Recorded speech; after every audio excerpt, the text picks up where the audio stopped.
We had sat down. Steve had said, I'm ready about how many times? 10 times. And then as soon as we start the fucking intro, Schwartz comes up and gets his headphones. What is that?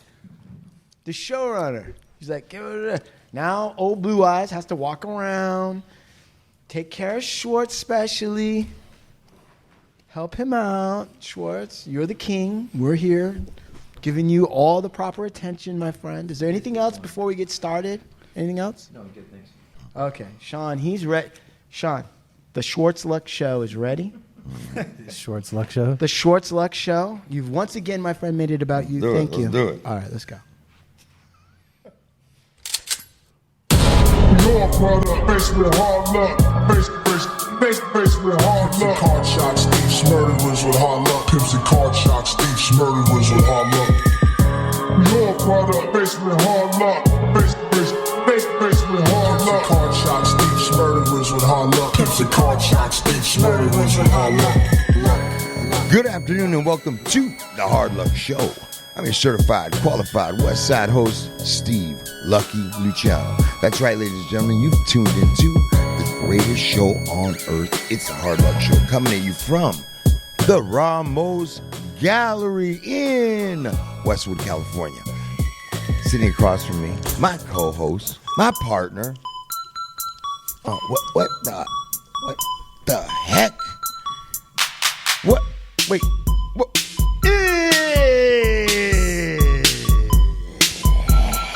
It's Chumahan. 1 and 1, we're having some fun in my bedroom All day and all of the night. American Indian. 2 and 2, I took off my shoes In the bedroom all day and all of the night. 3 And on sound, old Blue Eyes himself. Yeah, Sean Lewis certified Yeah. audio professional Yeah. and engineer, baby, Down the Talking line. about, brother. for the Hard Luck Show. Jerry Raff. Can I Right just- on. Yeah, Yeah. yeah, man. Yeah, that was just That's dope. Down the It's line, been man. a while. It's a classic. Hell yeah. Big time. You back throwing me into my youngster days again. Yeah, I'm trying.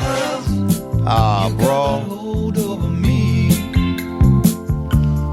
Huh? Yeah, it's a good one, man. That's an old one, huh, Casper? The good one, right? Yeah, no doubt, man. That reminds me when I was a kid, bro. Good job. Our showrunner extraordinaire, Mr. Brian Schwartz. Yo, what's Back up? again. What's up, boy? Yeah, what's up, man? What's going on? You good? Hey, living, loving it. Living? Happy to be here. I'm loving it and happy to be here.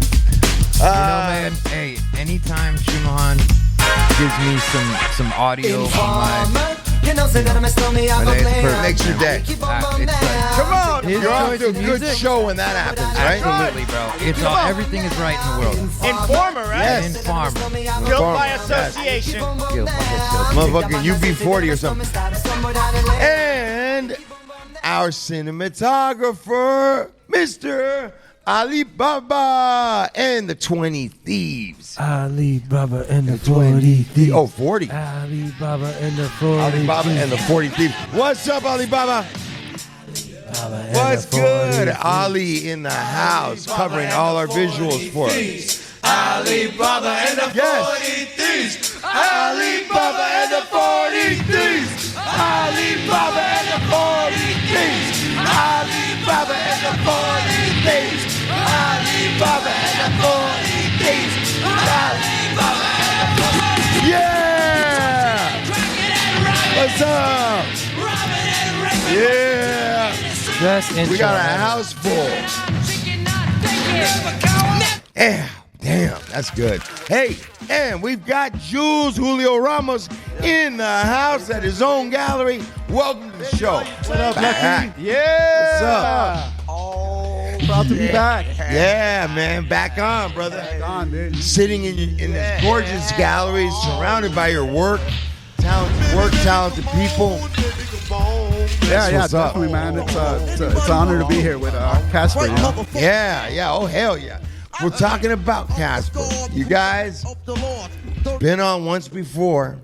I hope you listened to that prior show. Friend of the show. Man, a friend of the show. This guy's a longtime friend of mine. We grew up together.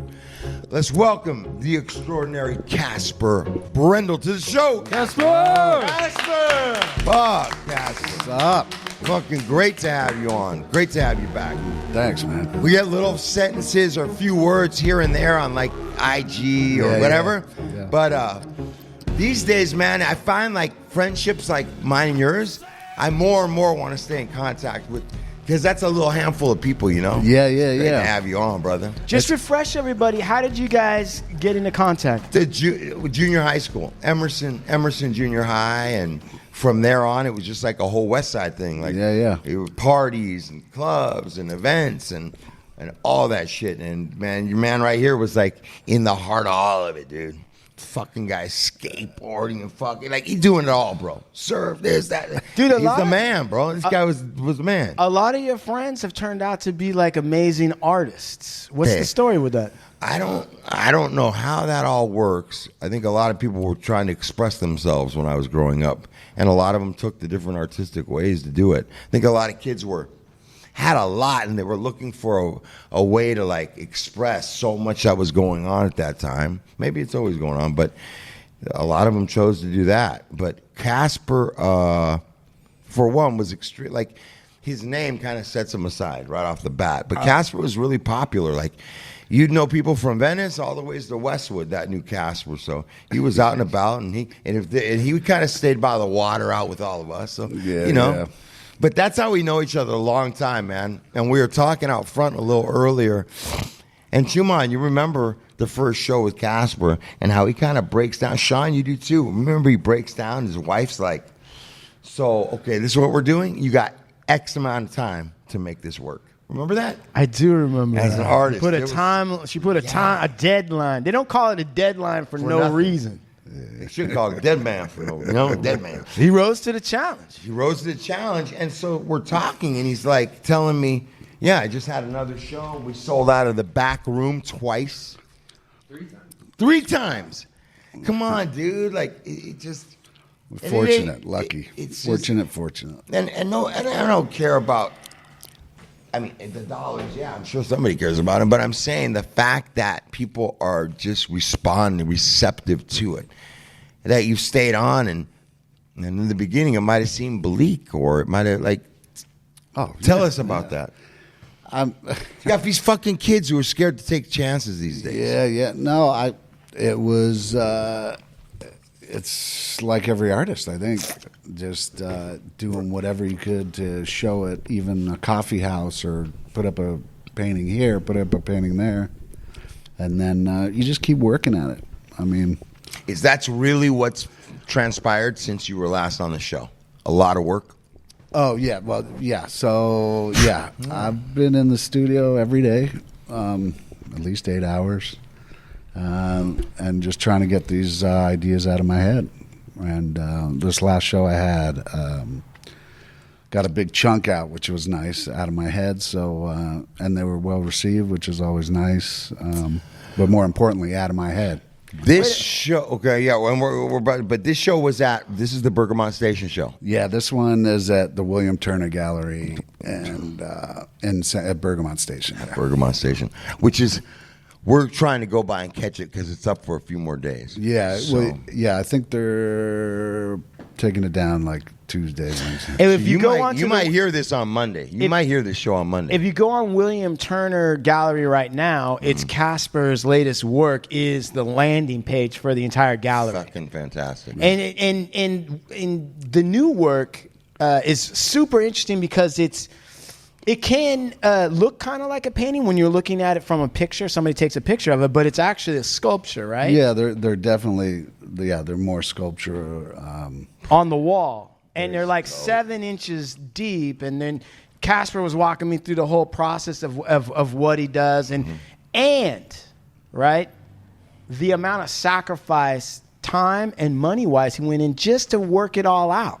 He put in a lot of time and energy into just figuring out how finagling he's going to do it, right? And eventually to get these pieces, which, I mean, if you stand at different locations, you can kind of the picture changes because it is 7 inches deep and it's in like a resin.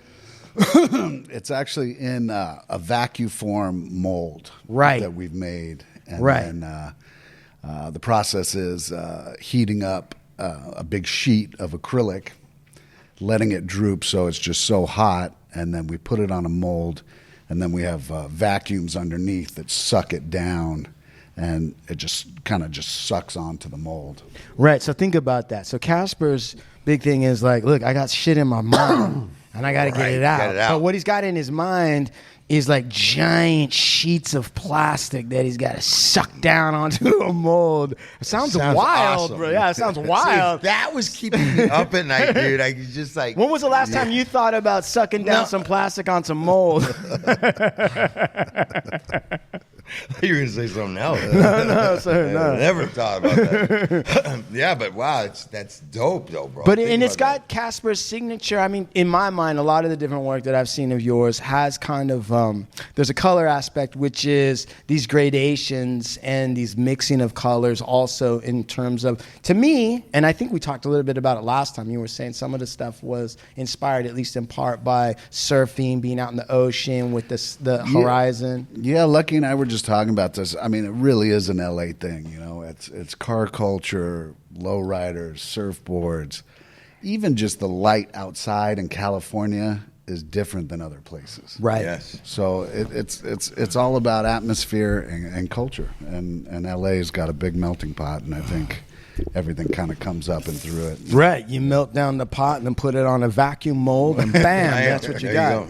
So what about this, though? Explain the process. Does it, in your mind, this chunk that you got to get out, does it start as a concrete idea first? Is it a mood? Is it a feeling?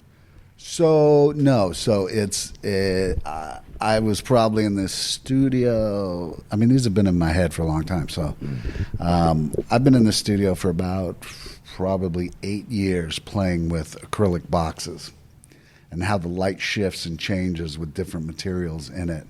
And I was working with LEDs for a while, and I just hated the idea of having electricity to make them work.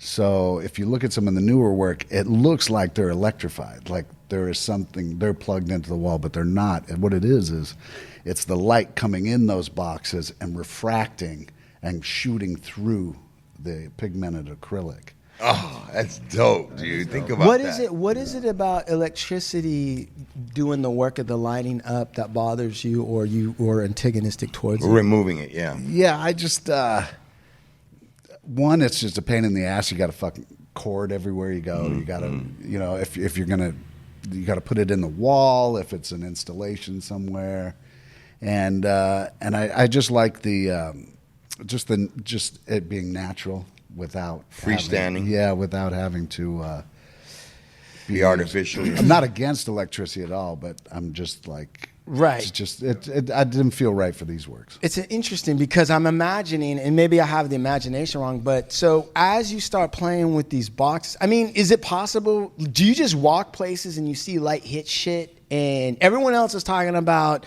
you know, the fucking latest binge watching, whatever, but in your mind, you're like, oh shit, look at that. That's a weird way for the light to act on that surface. Like constantly. In fact, like last night I was at home in the backyard and my daughter pulled up and she had her lights on and it hit the garage and it made this like rainbow effect. And I don't know, and so my mind goes into how did that happen? How can I use that to work for me? Right, how can I reproduce that? So... And when that happens, do you what is your experience in trying to, do you ever try to express what you've just seen to somebody and they're like, yeah, listen, can you just get the groceries? No, it usually just goes in my head, and then something in the future I'll be like, oh, I could use that for this particular work, you know what I mean? Where does art and science intersect then? Because a lot of what I hear you talking about is art because you're noticing the colors. But then if you're looking at refractions or you're thinking about how light works in different substances, I would imagine you have to come up against science knowledge. Well, I think art and science and math are one. I mean, they're totally intertwined. I mean, just as the sun goes over, and right when it's on top, it's almost white when you look up. It's like everything's an equation, right? Yeah, Like yeah. numbers. And then the further you go, and the more atmosphere it has to go through, then you get those cool colors and all those refracting lights and smog, whatever it is. Right. Changes all the colors as the sun is going further. It's not I've heard direct. I've heard other artists describe almost to a T what you're describing. That colors is like a universe. And the deeper you go and the further you go, there's no end or beginning. It's constantly changing. Yeah. Like a color that you're looking at is never just that color. It's like any color is never just that color. It's changing at all Absolutely. times. Like Yeah. it's picking up because lighting's changing at all times. So it's never repeated over. It's always, So Yeah, it no, sounds the same thing. that's. I mean, that's really what my work's about, especially the new work. Well, even the older work too. I mean, as you walk around it, the light changes dramatically. So in one shot, it'll be bright pink. The next one will be like this darkish, almost red, and even the light. If we change the lights in the gallery, it becomes a whole new thing. How obsessed do you get about how your work is lit at a gallery? It concerns me definitely, but I mean I know people that are crazy about it. What I was thinking for yours, and most importantly, because you are taking light into consideration. Yeah. So have you ever walked into a place and been like, this is just not going to work, guys? You got fucking strobing fucking white lights, and that's the wrong fucking thing. Yeah, absolutely. So especially during this show, when I'd have collectors or somebody coming through the gallery and I'd meet them there, I would turn the lights off in the gallery and be like, just so they knew what was happening here. So it would be a bright lit gallery, and then I'd be like, let's turn these off, and then they become other things. They refract so hard that they almost work as a night light when the lights are off. They just need a little bit of light to get in there, and then they just shoot. So How much have you learned then about the various ways light refracts and moves throughout different substances?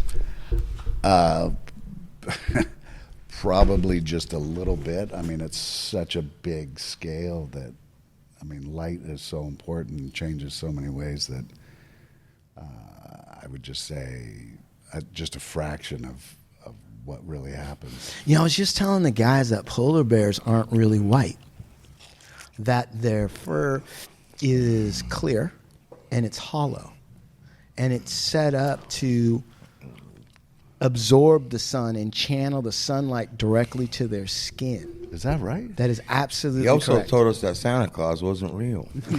Which is also true. That's crazy. I did not know that. So I was thinking about when I was looking at your work, I was thinking about that in the natural world, you definitely see evolution or Mother Nature, whatever you want to call it, adopting ways to manipulate or use the natural light that's already out there. Always constantly changing, yeah. And do you ever get fascinated by something and then at the end of it, you're like, it's just not going to work? Yeah, that happens all the time. Like, what's an example of that? What's an example of that? Usually with paintings or something like that, I'll try something and it might seem like a good idea at the time, and then it's just like, oh, what the fuck was I thinking, And then we go back to paint it white and start over again. That's interesting. Yeah. And then what about because sometimes, like when I talk to Sean, I think everybody has an obsessional side to them or a side that is naturally inclinated towards something or whatever. Sean is definitely sound. He's the only guy I've ever heard that got excited over a speaker having a ribbon tweeter. Yeah. I'm like, what's a ribbon tweeter, Sean? It instead of a cone, it's a ribbon. It works. Does that explain it to you? Yeah, there it is. Hey, what the Now fuck's the you matter know. with me? I didn't understand. Instead of a cone. Instead of a bro. cone, it's a ribbon, Right, motherfucker. right. What does that mean? Usually, well, you're flexing them. It's like electromagnetic, right? And Oh so- yeah. I missed that part. Yeah, Right. I mean, he's so deep in it, he can't even speak in normal terms. right, anymore, and he like, looks about at that us shit. like he's talking Right, normal right. speak. It's all ones and O's. Right, right. So, when But let me. Yeah. But that kind of failure in the process is really important because you have to take chances in art. Because if you're not taking chances, you're not developing, you're not moving up.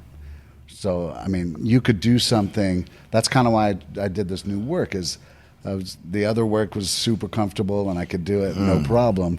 But you have to keep challenging yourself and you have to keep trying things because if you don't go anywhere. right. Why is that? Now, is that true? Is that true for the art? For the world you're in? It's true for me and most artists I know. Might not be true for all artists.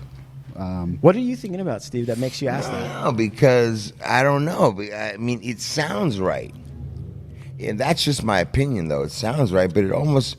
Because I feel like some people,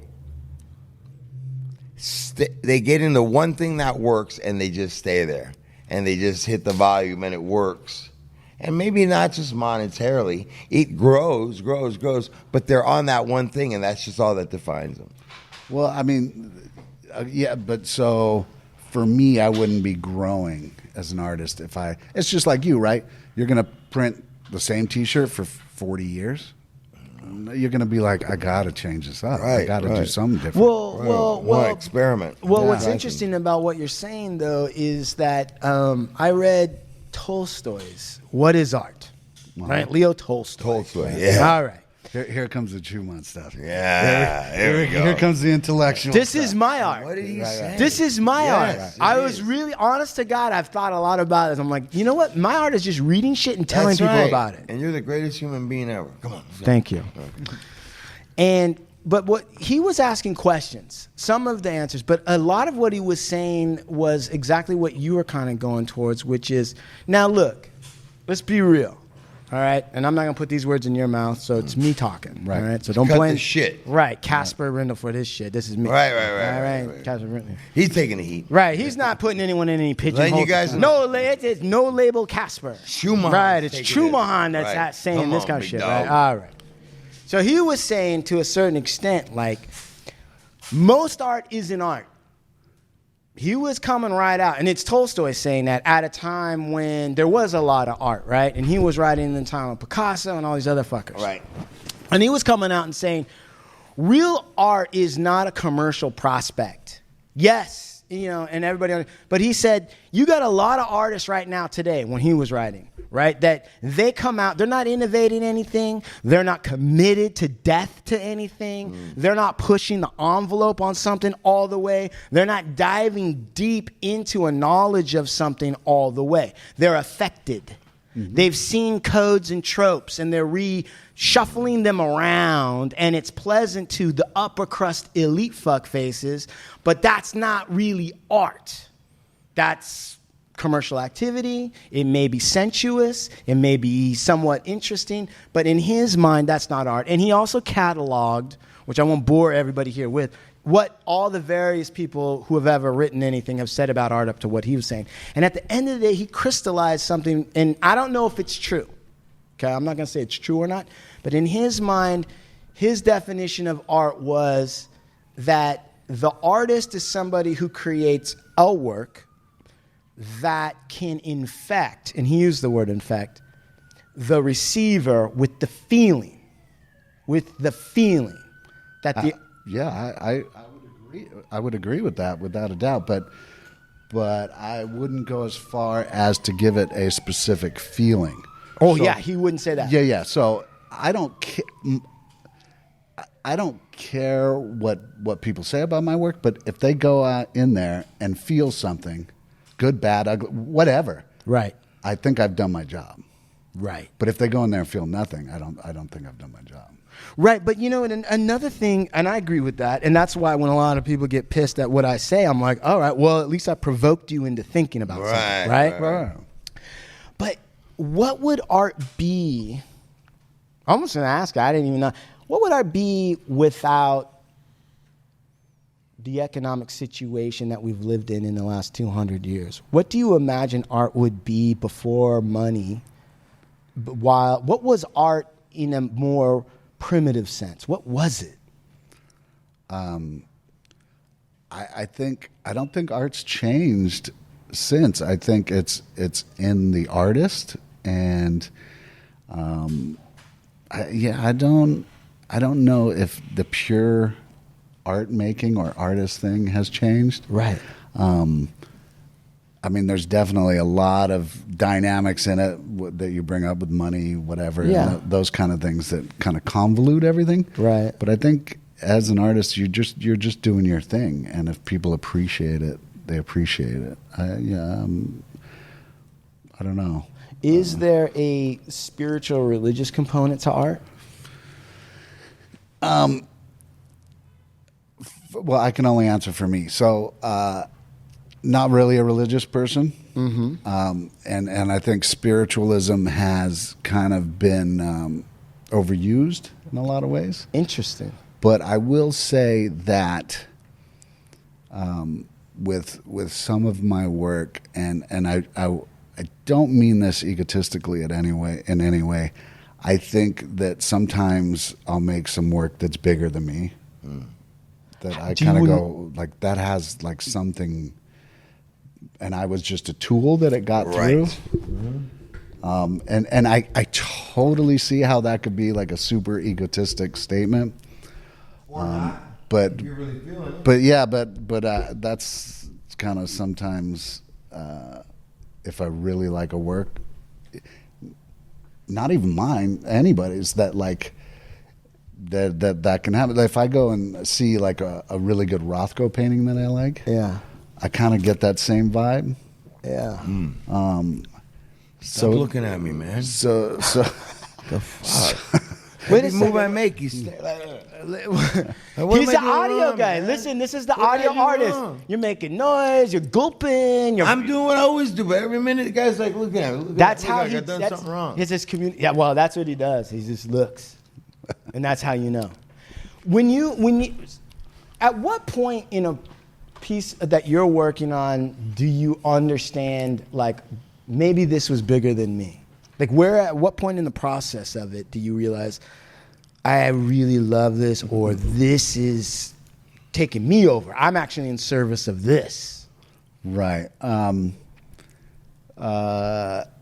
it doesn't happen all the time. Sure. It's usually in the studio when I've got it up and I'm kind of looking at it and kind of, making sure it's okay. Because usually I'll do a work and leave it up for a while and just kind of keep passing by it. And do you need more work? Are you there? I mean, that's the hardest part is really stopping when you know it's done, because you can overwork work. Have you done that? Oh yeah.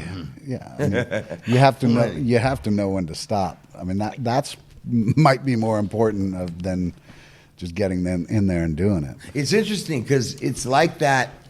I think the creative process in general can have similar things like Absolutely. that through it, And I know that sometimes when we've been on some like design shit and we run into a headache with a specific collection and we're like try over and over and we're looking at it and what's wrong, what's this, and add it, and all this time spent, and then all of a sudden somebody's like, it was really better just when I can remember, and everybody looks in and is like, oh yeah, and we spent 2 days trying to, you know what I'm saying? So there is, I think part of it is knowing when to stop. Yeah, I mean, it's like producing music too. Like you can add everything in the Overproduce. computer in it, but Right. it's like, now what does it mean? You know what I Right, mean? Yeah, you right, got to right. kind of.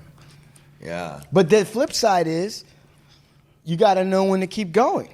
You got to know when to hold them. You got to know when to fold them You got to know when to walk away. or when to fucking run. You better count your blessings, while you're sitting at the table because there'll be time enough to count it. when the dealing's done. There you go. That's it. I can't Well, believe thank you you guys very knew much. that song. HLS and the Hard Luck Show.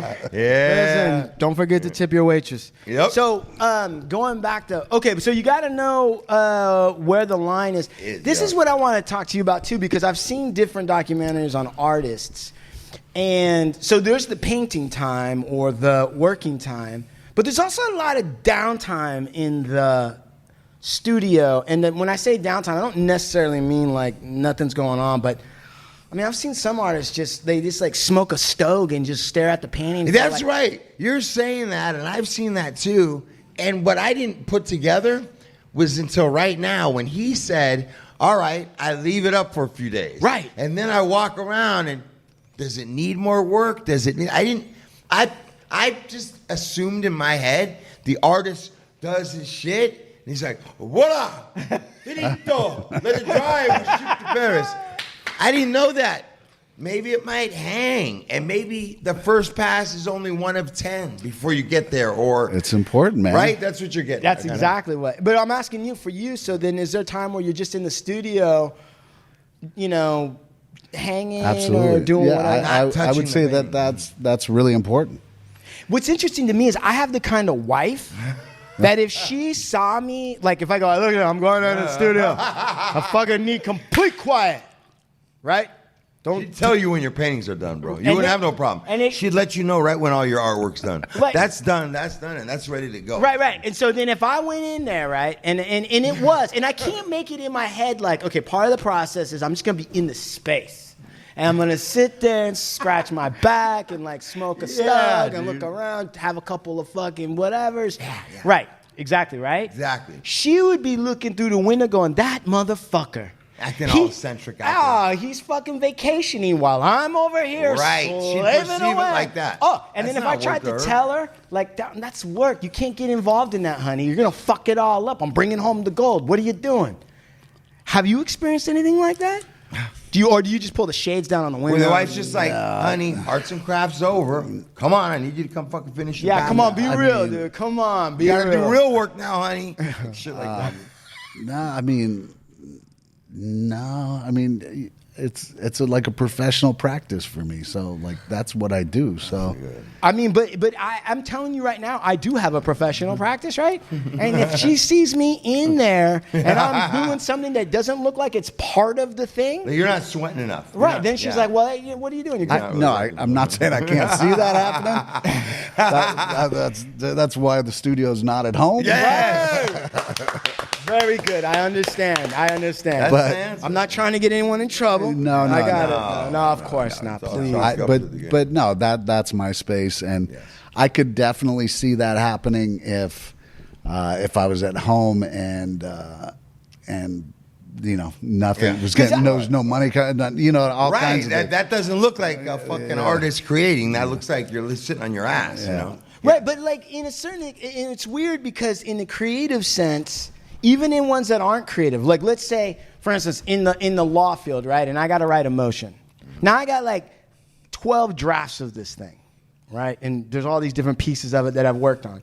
There's times where I've done so much work and I've finished a section, but I need to just sit and fucking chill before I can go back with fresh eyes and fix whatever other things may be, or just simplify the language. I've got it all out. Yep. I've got all the law, but Now it's let's kind of tighten it up. convoluted. Let's just say it the way it really should be said. Right. That's it, right? But I might need like an hour of eating like popcorn and like looking at other shit. It's just your process. Yeah, though. but are you thinking about it at the same time? You're eating your popcorn, you're going, maybe that was a little light. Maybe I should go heavier in that section. Yeah, So or that's part of the process. but that's what I've argued with my wife. I said that, but while I'm eating popcorn, I'm thinking about it, babe. That's part of the process. That's what I think, and I feel like even if you start putting parameters on the process, you might You're break. fucking it up. Yeah. You might break the overall thing. Yeah. You're Right? Gonna taint it. Yeah, you're going to poison the whole thing. Right. And the whole So, thing's fucked up. For you, Casper, then what sort of safeguards do you put for your mind in order to ensure that you don't break your process or you don't pollute yourself with shit that ain't going to work or whatever? I don't know if I put anything in. I think if I go in the studio and I'm not feeling it, or I just don't do it. I'll go do something else. Like I can't. I'm not one to force myself to do it. I mean, that being said, if there's a painting I'm working on and I have to rework it and go through the failure part to bring it back to life to do something like that, that's working through it. But if it's not there, it's just not there. But I mean, do you like a writer's block? I guess. Sure, right, exactly. But do you keep yourself up away from certain, like, let's say, like art criticism articles, right? Where it's like they may be valid, they may not be, whatever, and there is a place for intellectuals to think about what art is and what period we're in. But do you say to yourself, you know what, that's not going to benefit. I don't need to have those concepts in my mind. I'm developing something else. Yeah, I mean, anybody can over-intellectualize something. That's the last thing on my mind when I'm making work is critics or that kind of thing. Like, I don't even think about that. And does anyone ever invited you to teach and say, like, you know, why don't you help these folks? Or here's some young people, you want to tell them what your process is? Or have you thought about teaching at all? I haven't thought. I mean, I'm really good with kids, especially younger kids. I don't have that academic background. I think I'm sure I could figure it out. But at this point in my life, I like making art, and that's kind of like where I'm happiest. Mm-hmm. So maybe sometime in the future, but I couldn't really answer that right now. Do you take any apprentices? Does anybody help you and they're there helping and you give them some mentorship or some ideas? Yeah, I mean, there's a couple of people that I work with in my studio, really one, and I trust him, and I've known him for 30 years, maybe 25 years, and we were in production together, in post-production. He was a sound mixer and engineer, an editor. Right. And did he have blue eyes?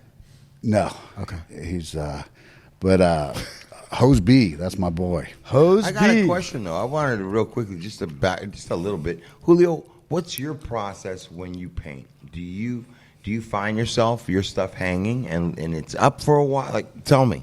Yeah, definitely. There's certain paintings that I let them hang and I'll walk by, you know, a day or two later. Or there's some I just instinctually know when to stop, right? You know, there's some that, you know, like you guys were talking about earlier, if you keep going, or do you want to like take a little while and let them marinate? But at the same time, you're still thinking about it, even though you're not working on them, you're still thinking about the process that you want to continue, or the direction you want your paint. Julio, how long have you been doing this type of work here that we have on the walls? How long has it been? About 3 years. Okay. And Casper, how long have you been doing your work? You got about all kinds of series and everything. What would you say? I mean, you know, I did it as a kid, like. How long would you say you're professional your starting point? I know these are all arbitrary. I don't want to get into a whole relative discussion. So he said 3 years. What would you say your experience has been? I'd say 15, 20. Okay, 20 years. Julio, you now have an experienced master. Not saying you're not. Not saying that because you've been working on cars for years, and that's its own 20 years. 20 years, right. Started working on that. So I'm not trying to do that. Right. But I am saying you have an experienced master here who has, you know, made sure his studio's away from the house. Yeah. You can ask him a question, a secret. I'm putting you on the spot without any preparation. Yeah. Okay? This man is in, you know, he exhibits, like long-standing exhibits and blah, blah, blah, blah, blah. So Belgium, Brussels. Oh, these people come, he turns out the light, slaps him in the dark, and says, okay, get this, right? Yeah. Okay, so here you go. All right, this is good. All right, eccentric slightly. Okay, here we go. You can ask him anything now. Ask him anything. Damn it, man. I'm not good on the spot, but... Well, okay, shh, everyone, shh. This is Julio. Julio, you have the conch. Go. This is art. How do you deal with... I don't really know what to ask. Let me help a little bit. No, We're off to a good start. No, this was good. Wait. Let him. Don't rescue Casper. All right, I'll rescue him. Come on. How did you deal with people approaching you and offering you like deals, or like I love your art so much and like I want to sign you, and they give you like bullshit deals? Did you experience that? With Great question. so what you're saying is people are coming to you saying we'll give you a deal, but you feel it's shitty. Yeah, sometimes Like a long-term deal, right? yeah, like a long-term deal. They want to own all Everything your he rights produces type of for the shit. next They 10 wanna years, own- they own half of it. Yeah. Oh, I mean, do you get approached with weird shit like that? I'm not saying it's weird shit. yeah, but no. Some are legit, right? I don't know. So specifically, somebody's asking you to the rights of your work. No, well, some people want to represent me. Some people want to, like, I get approached by different people. How did you handle that? Oh, okay. Or have you been approached by other people? Or have you just, Yeah. How do you navigate and pick through that Yeah, and know exactly. who's full of shit? And So I mean, if it's galleries you're talking about, Yeah, or people. just random, like some people, collectors are just like, no, really, I know, 'cause I of my just- shop, I get hit up by so many random people who would come to my shop and like, just like offer shit and like, oh, I love your art, but I want to it's just, Okay, generically, all right. So I got it. Yeah. So generically, what's the deal that's been offered to you? Not assigning it to anybody, but what's the structure of the deal? no, like some guy wanted to go partnerships with me and wanted to own this. It sounds like Go ahead. like a crazy deal. Like they just wanted to create a new business, and they wanted to own 50% of my rights of whatever I paint in the future. or in the Stop right there. past. Stop right there. Yeah. That's enough, Yeah. No. Mister. Yeah, right. No. I mean, it's obviously no, but have you been approached with people like that, or So like, who see you and they're like, oh, let me try to come up on this guy? Or something? So what I would just if some you don't want to do that. No, of first course of all. not. Yeah, But I'm just wondering if you get Yeah. approached. I mean, or have galleries take usually 50%. Yeah. But they'll never ask you to sign Yeah, your sign shit like future that, right? work Yeah. away or anything like that. Sounds crazy. No. So yeah, and it varies too what galleries will take, but because they're putting up the overhead, you got to look at the gallery or the guy or whatever Mm-hmm. it is you're dealing with and see what they're doing. Is it a program that your work will fit into? Like, Yeah, exactly. Does that gallery kind of show the same vein work or? Yeah, I didn't have a question. I just brought it up. Yeah. I mean, that's wait. Now listen, Yeah. Jules. Yeah. Ramos. Yeah. You definitely have had that question in your mind. Don't minimize. No, I and just no want- one's saying that you do or don't know anything. Right. This is just another fellow traveler, and he's like saying, for sure, something I guess you already knew. Right. Don't sell your future work. No, of Rights course, to your yeah, future work. Definitely not. And then he's also saying, like, well, where is it going to fit and what? How do you determine that? When you look at the galleries, what kind of criteria are you looking at where you're saying, I mean, have you said no to galleries? Yeah. Think about that. Right. I And- mean, yeah. I Go mean, ahead. you gotta look and see if you're not going to want to show your work next to like portraits or Right. or something like that. I mean, you kind of want somebody that's in this kind of vein. Not that their artists show the exact same kind of thing, but you could see like it's it fits. curated that Yeah. it's curated like you would fit right in. Right. I mean, the one thing that I always, and I think I even said this last time I was here to artists, is it's a hustle, like anything else. So if you want it, you got to hustle because nobody's going to come in the studio, tap you on the shoulder and go, "You're going to be the next art star." You got to like figure it out. Like you got to go. Like if there's galleries you're interested in, you got to go to their shows and you got to Right. kind of make yourself seen and introduce yourself, and try and get in with the other artists in the gallery because, usually if you're recommended from an artist in the gallery, that's, I would imagine, probably the best way to get in the gallery. Right. Yeah, Because because I had offers like that, like crazy offers like that, and then I have someone like who truly believes my art's going to be like he loves my art so much that he gave me the space. So I have two examples I was trying to figure out if, but Yeah. Well, no so no peop- strings attached. No strings attached. Oh, then Just- that he's doing sounds like somebody who's a mentor. That Yeah, you know. yeah. So I had two different people different people approach me all the time. It's weird, but this guy Fred, he absolutely loves my work, and That's great. The sense that I get, right, at just listening, and I'm no expert, is that Ramos, you're still in a place of, I'm just trying to figure out if I want to just be on my own and not need representation with which to anyone me else. is a statement about confidence and faith. I'm trying to figure out if I want to be on my own. Yeah. Or if I And even need Mr. galleries. and Casper, on the other hand, right? He's to what I understand is, at least from what I've my interactions with him, he's firmly grounded in which path he's going down. Right. There's not.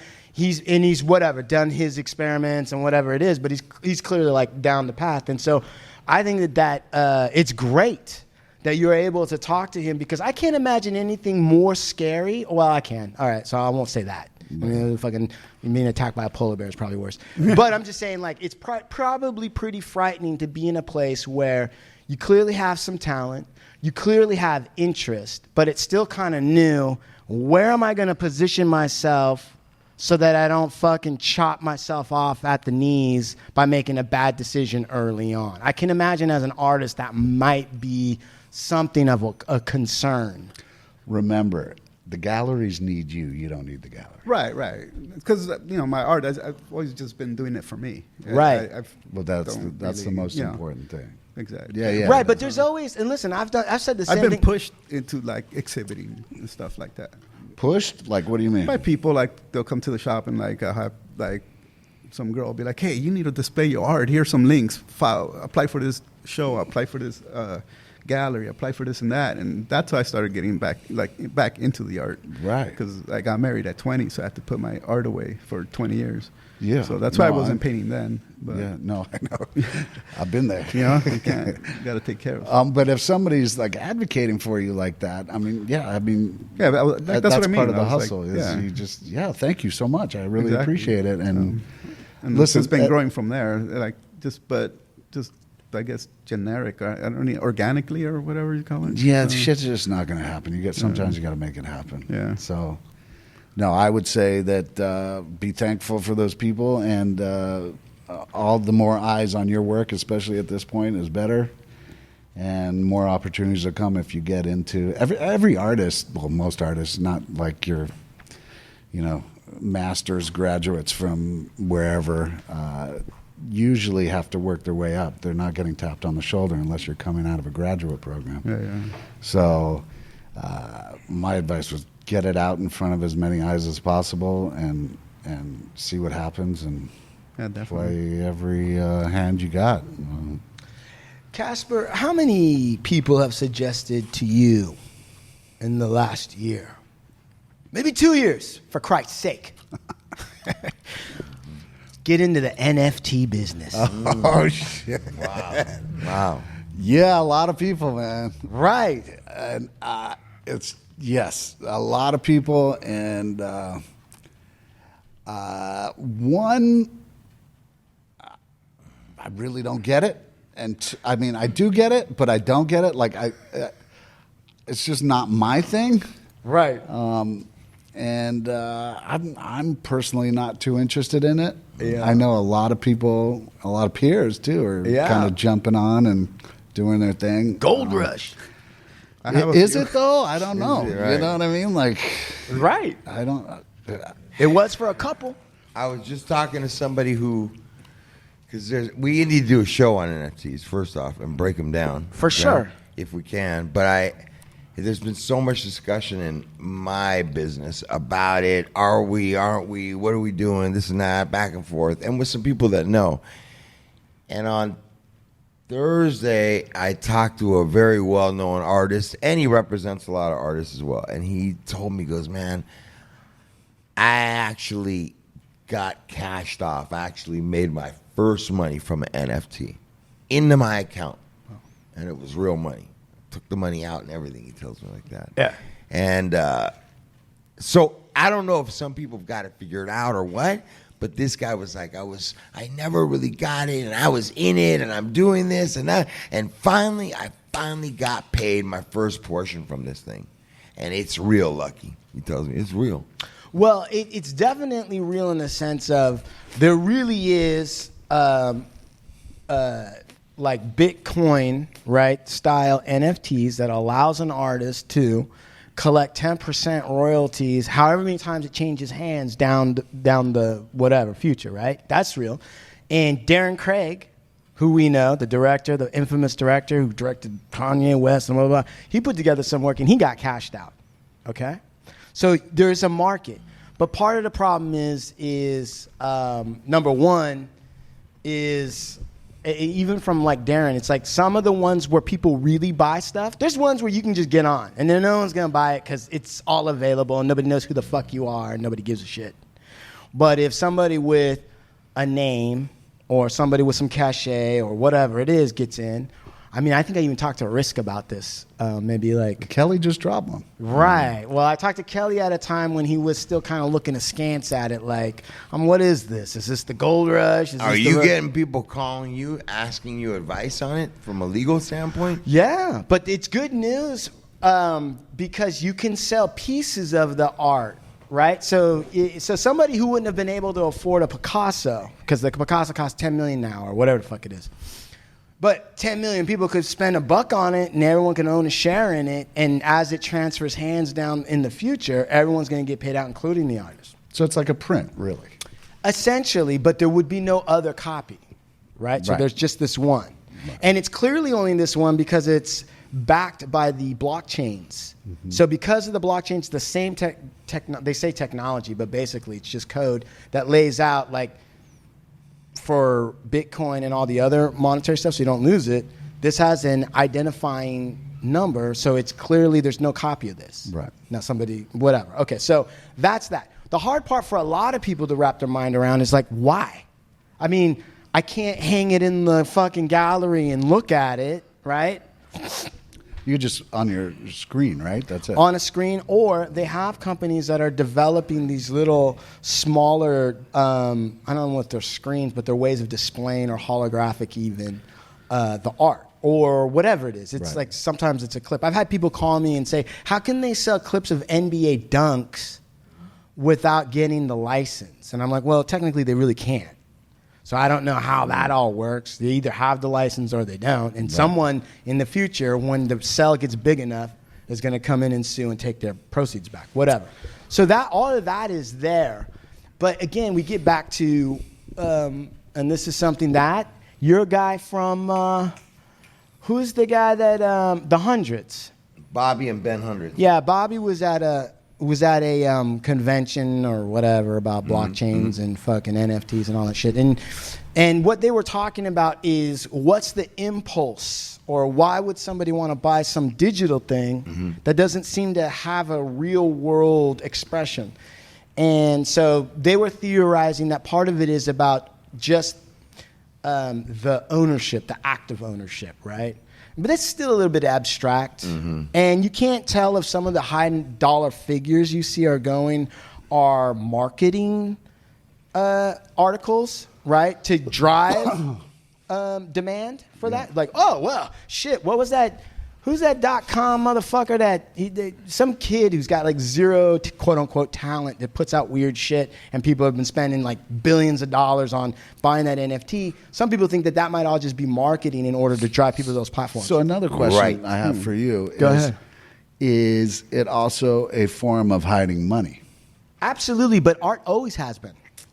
Yeah. But Art, as I read in Chapo's book, art and fine art has always been a way to launder and hide money. Yeah. So yes, at the NFT level, but absolutely. much easier now with Bitcoin and that kind of stuff. It's Yeah, true. because you can't fucking see anything. Man, but see, It's so hidden. Well, but yes, that's true. But then remember, when those fucking I don't know if it was like a Russian fucking cyber outfit, but when they fucking cock blocked all that fucking oil in North Carolina, that pipeline, remember, and they held a ransom, and then all of a sudden they wanted whatever it was, 20 million in Bitcoin or whatever the fuck they wanted, and they got the ransom, they paid it, and they released the oil.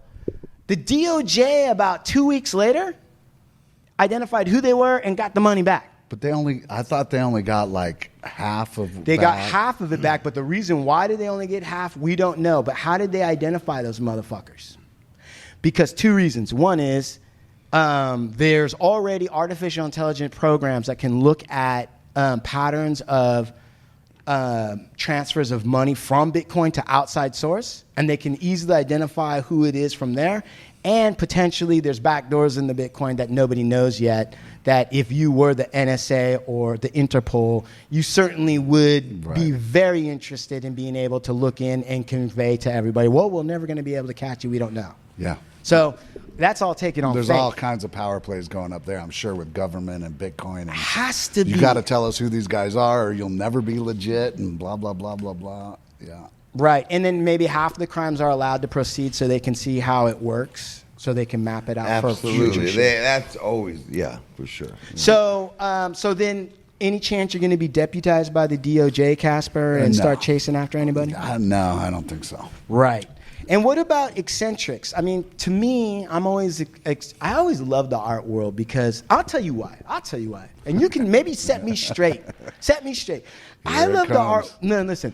I love the art world because there is on one side, right, just incredible insight, talent, execution, almost like you were saying to some extent, like a godlike expression, something that just everybody knows it goes beyond. And then the other half of it just seems like bullshit.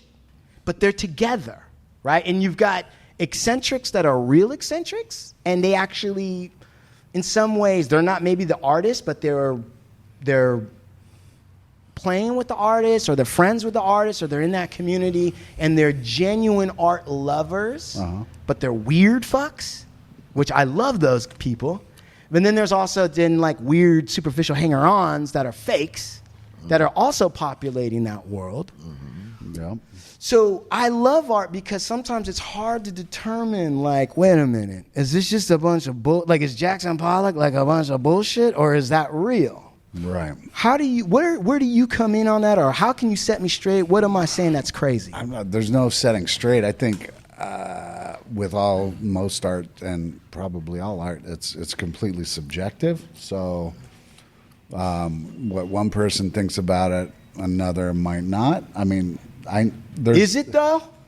I Really? think so. I think it's a personal experience. Isn't At least there- I like to believe it's a personal experience. But is there an objective place where you can go, no, I don't care which way you fucking throw this. This is and this is not. Again, that's subjective, because I'll go places and I'll say, that's not, that's not, that's not, that is, that's not, but that's my experience. Sure. So is there a higher power that says, no, you will not make it, yes, you will, no, you know? Sure feels like it to me sometimes. Well, okay, so there's manipulation of the market for sure. Yeah. So there is, I mean, yeah, absolutely. Somebody in the art world who's very known or whatever, and knows a lot of collectors and a lot of people with money, Yeah. will say, this is the next person you must buy now. Yep. And then they raise the prices up to whatever, or it'll go to auction. I mean, and then they'll put it in auction, and somebody will buy it, whoever that may be, for a lot more than what they're usually selling for. And then everybody's like, now you got to get on this train. Yeah. So then that's kind of manipulation, and then Right. then that person got tapped, but that's a scary thing too, because once the person or the people that are using you for resale of the paintings, saying they're buying them now, but they're going to sell them in a year, right? Yeah. For the artist, that, I mean, doesn't really do well once they go on to the next artist, and now they're stuck in a place where their paintings are maybe $500,000 each, and then they're not hot anymore, and nobody's paying that money for them, and you kind of But just don't you cast get- yourself out. Don't you keep getting paid for your new work? They raise the value of your paintings now. No, not necessarily, Yeah. because if you were hot for a second and then the next year you're not, and nobody's going to pay $500,000 for your painting, Yeah. and now you're stuck, because you can't say, okay, I'll go back to 25 grand a painting. Yeah. Right. You can't really do that. Yeah. What happens if you do? So I mean, people. That's why you don't do it so for if the you money. so if the auction goes up, you have to figure out how to get that painting at the same level as all the others. Because if a painting sold at auction, just say for $500,000, Yeah. and then the next time you come up for auction in 2-3 years from now, they're saying it's supposed to be that, and nobody's bidding. You're like, oh shit, who do I know that can buy that painting for $500,000? Right. To validate the amount. Yeah, I mean, Is it, as an artist, when you get stuck like that, let's say you get stuck like that. Let's say, right, Elon Musk comes by and he's like, holy shit, I love what you're doing. Boom, bing, bang, boom, bong. And all of a sudden now, all your paintings are $500,000. Then all of a sudden, he just moves on to whoever and nobody's ever heard from you again and blah, blah, blah, right? Now you're walking around, you're like, fuck, I mean, I might just do one for like, hey, if I, $1,000, I mean, do you have to change your name? Can you do is there artists that do like a pseudonym? Be like, well, my name is. I'm sure it's happened, but I don't know any personally. It's so fascinating. What's the weirdest person you know in the art world, dude? I mean, not by name, but like, is anybody that like has a telephone in their toilet bowl or anything weird? Telephone. You know what I mean? No, man, I can't think of anything that's just like super weird. You art people are so secretive. You will never dish. I try to talk to all the art people. I'm like, what's the weirdest fucker you know? And they're like, I don't really know anyone that weird. I mean, what's weird? We're all weird. Yeah. Isn't there? It is weird. Is there anybody that is like? What's the most eccentric thing you've seen in the art world? That's a big question. I'd really have to think about that. Cutting your ear off is eccentric. That might. I don't think that's. You don't really think that's the highest I eccentric don't think so. fucking- I think there's some weird stuff, is like that- dudes like swimming nude with sharks or something. Like, what's anything strange? Like, No, man. how did you spend your Thanksgiving? Just at the beach with my family, and then we went home and ate some dinner, and that was it. Super mellow. We don't like the stress on Thanksgiving. Well, like that. Casper, I like that's a Southern California Thanksgiving. Hey, have you ran into Risk in person lately, or Marcel? I saw Marcel, a little bit of contact on Instagram. I saw Marcel at a coffee shop. It's probably about a year ago. It's probably no. I saw him since. I think Kelly had something at some hotel, and I saw him there. I hung with him there. Okay. Kelly, I saw. I don't know, 6 months, a year ago. But we're always like, Right. hitting each Back other where- a little bit. Every once in a while. What part of town is your studio in? I'm in Culver City. We need to start. We need to start trying to link up, man. I need to fucking swing by over there and take you to lunch or something, man. Yeah, we need to then. start like having some little creative talks every now Let's and then. do it. Man. Start. Let's go today. What are you doing Yeah. for lunch today? Let's go. La verga, way. No, I hear you. Yes, partner. We're gonna do it today. All right. Listen, What's up? What we got? What? I was just wondering if I heard something. Yeah, you heard it. You heard it. You heard it. Yeah. We're winding now. All right. I just want to say, Casper Brindle, it's an honor for me because I always love talking to creative people. And I always love talking to artists. And I always love trying to understand that. And also, it's a feather in my husband's cap. I come home and I tell my wife, I go, look, do you understand who I was just talking to? You Now see she this does. guy? And then she says, "Sure you were." No, she's like, You were I- just sitting with the headphones on. Are you guys looking at purchasing a Casper? we absolutely are. Okay. Let's do it. Right. And we've nominated you You have a for. great house for it. I could see his work in your house. I would for love sure. for my daughter to be able to look up and see Casper's work. She's started painting. Hell yeah. She started Is that painting. right? She's two and a half. Right on. Started painting. She's got a little easel and a little brush. She's it. got a little smock on. She comes out. Why? Here's a quick question. Why does children's art at that age actually seem so much better than a lot of art that you see adults make? Well, that's a good question.